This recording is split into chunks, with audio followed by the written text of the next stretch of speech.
Hello and welcome to video exercise number 5 of the handout for the topic Fourier Transform. So this exercise is quite similar to the previous one, the exercise number 4, where we have a system or for which we know the frequency frequency. So in this case, we have a signal X at the input, signal Y at the output, and they give us the frequency response, which is the behavior of the system when we input complex exponentials. And in this case, we have another bandpass filter, where we have one frequency, which is 3 pi divided by 4 and 5 pi divided by 4, and the same on the negative axis. So it's always, for this exercise, it's going to be symmetrical in the positive and negative axis, but the value of h, the omega h of omega, is not constant 1 in the bandpass, but in this case the frequency response is 1 minus exponential of j omega. That's the difference. And also the difference is that the signal xt that we input to the system, it's also a periodic wave, but slightly different from the previous one. So the way that we are going to do the exercise is also the same as we did previously. Just remember, we take x of t, and x of t, as you can see, it's a periodic wave where the repetition signal is r, and it repeats every t0 seconds. Okay, with t0, the period of the signal, in this case, looking at the drawing, is 2, and the period that we are going to use here is this one, is a negative pi and then a positive pi. So this thing that I am drawing is going to be my the signal r of t that I will repeat every 2 seconds. Obviously, this implies that we will have an equivalent or a dual pulsation or angular frequency of 2 pi divided by t0, which in this case will be pi. Then remember that the next thing that we need to do is, we write this basic pulse, r of t. As I said, it's a pi.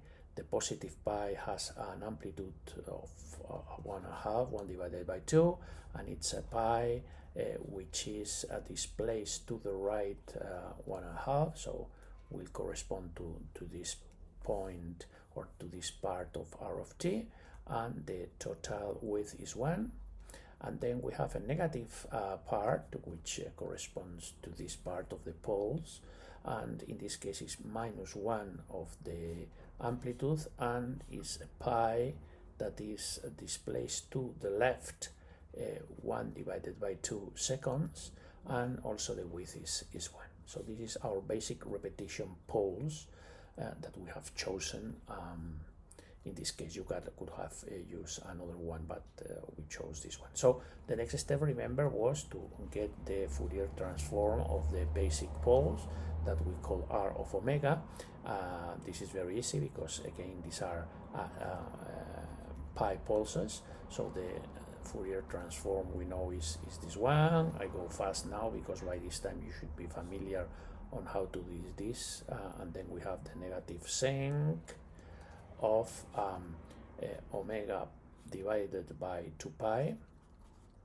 I forgot to put here the displacement in time, which in frequency adds an exponential term like this one, and here adds an exponential term, which is this one. So this will be the Fourier transform of the basic repetition pulse. Okay, now that we have that, the next step was to calculate the coefficients of the Fourier series. A sub k, remember, it is just taking the Fourier transform we just calculated and particularize it to this frequency, k times omega 0 divided by t0. Okay, so if we put the values of omega 0 and t0 that we calculated above, omega 0 was pi, t0 was 2, and if you calculate, and again do it because it's an excellent exercise, then you should end up with this value for AK, which is 3 divided by 4 times 4 pi k times 1 minus exponential the minus jk pi. Okay, this is the a sub k terms. A good check to do is always, remember, we check that this formula works for A0, and it does indeed. There is no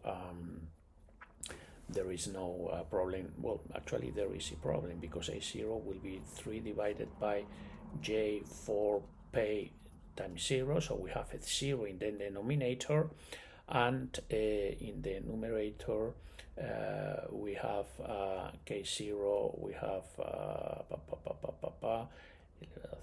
have 1 minus A to 0.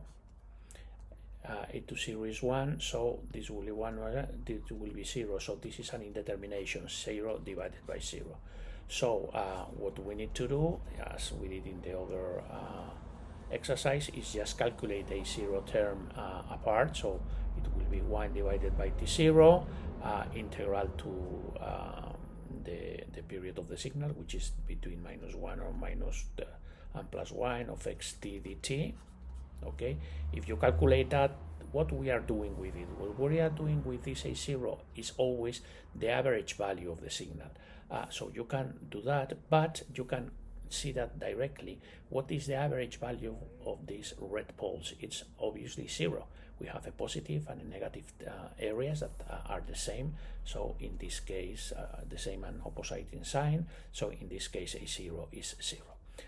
So you can see that visually. If you didn't realize, you will calculate the integral, you will see that it is 0. Okay, so we have the AK calculated. So now that we have done that, we know that the Fourier transform of the pulse x of y is 2 pi times the summatory of the AK that we have calculated, and this is the weight of deltas that are displaced exactly omega 0. This is xy. So what we will have is, if we draw this, we will have a train of deltas, as it is always the case when we have a periodical signal. Okay, and in this case the train of deltas we'll see for A0 is 0, so we have no delta in the origin. This is, we are drawing x of omega. When we don't have a delta in the origin, it means that the value, or the average value of the signal, the DC component of the signal, is 0, and then we will have we have here a delta in frequency pi, corresponding to 2 pi a sub 1. If you calculate 2 pi a sub 1, it will give you, let's see, I have that over here, 3 divided by j. So again, this is 2 pi times ay, and we calculate ay with this formula. If you go to the mirror frequency, the one in minus pi, this corresponds obviously to k equal to 1. You will get another delta of opposite sign, so minus 3j, which corresponds to the value of k equal to minus 1. And then you will have also more deltas to the left and to the right. Why do I stop here? I stop here because we are going to pass this signal through our system h of t, which only leaves the input to go to the output for the frequencies between 3/4 of pi and 5/4 of pi. So 3/4 of pi will be somehow around here, and 5/4 of pi around here. So our filter, our system will live past these two deltas, and the rest of the deltas will not be passing out of the filter. And that's why I just concentrate on calculating these two terms. So based on the width of your filter, you will live you will calculate more or less deltas. So again, if we pass x, the signal x through the filter, we will get an output, which will be the output if y of omega. It will be the input x of omega that we have there times h of omega, okay, and h of omega again will take only these two delta. So this will be the first delta, which will be x omega will be the first delta will be 3 divided by j delta in omega minus pi. This will correspond to this delta, plus the delta on the left axis, which is minus 3 divided by j delta in omega plus pi. This corresponds to this delta over here, so this is x of y. And then we have again h of y, which it's an exponential just in the frequency, so it will be 1 minus a to j omega, okay? So we need to multiply this by each of these terms. So we will have the first multiplication will be 3 divided by j omega, and then we will have 1 minus a minus j omega times delta in pi, and then we will have minus, going a bit to the right here, 3 divided by j 1 minus a minus j omega times delta in omega plus pi. So what we find here is again a multiplication of a delta with a function.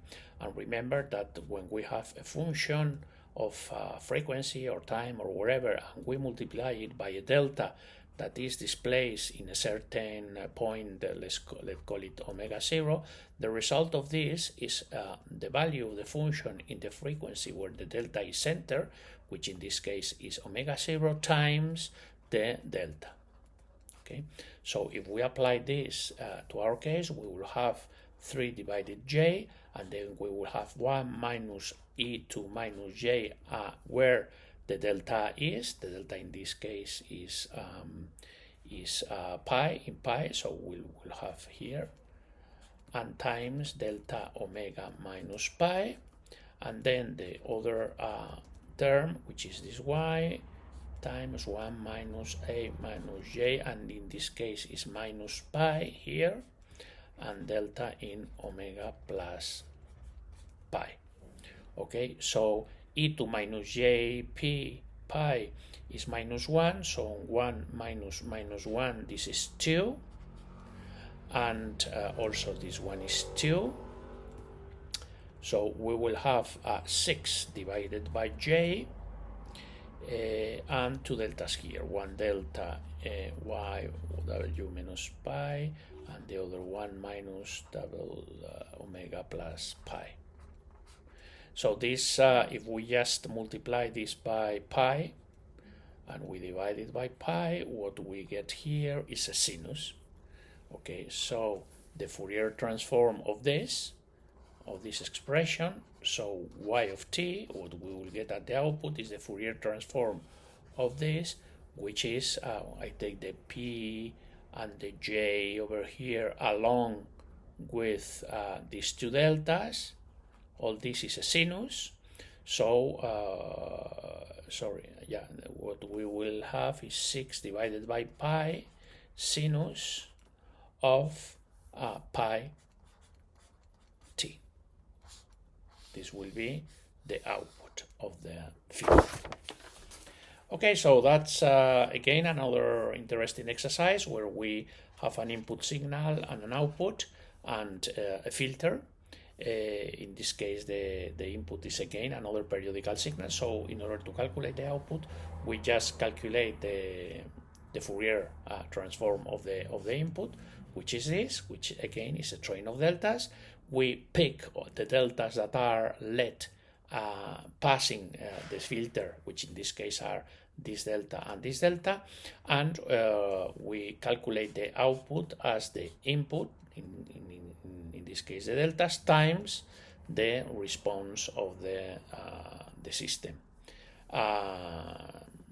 The next point to take into account, which is an important one, we will get h of omega times each of the deltas, and remember that when we multiply a function by a delta, the result is another delta, the same delta, but it changes the weight of the delta, which now is the value of the function in this point. So that's basically the solution.